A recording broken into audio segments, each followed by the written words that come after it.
Gold prices continue lower today, getting nearly as low as 1880. Going back to April 18th, we were trading almost 2000. So about $120 swing in a very short amount of time. We've seen this steady price declines.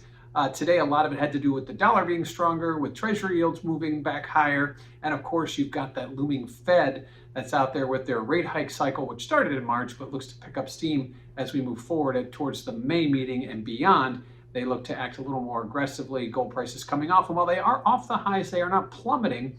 So it's interesting with the higher inflation and the weaker growth components that we're seeing. That's probably one of the reasons why we aren't seeing gold continuing lower at a faster pace than we are. Again, only $120 off the recent high of near 2000. Now, what does this all mean for volatility?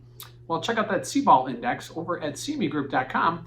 You will notice that volatility is remaining rather steady. We haven't seen any spikes higher despite the price declines. We are starting to see it turn and move higher, but we haven't seen any big knee-jerk reaction moves. Volatility only slightly higher today, despite the fact that price declines are starting to pick up steam.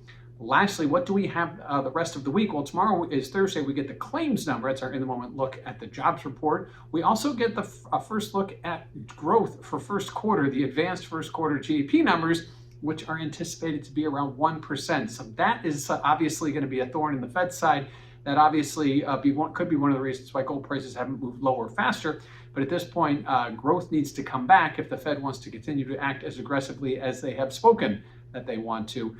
So something to keep an eye on there. Gold prices, obviously, weaker growth and higher inflation historically have pushed gold prices higher. Obviously, that's not the case now. But again, we were just on the recent highs about 2 weeks ago. So gold prices midweek continue the decline, about 120 bucks off that high from April 18th, ahead of tomorrow's claims and first look at quarter one GDP.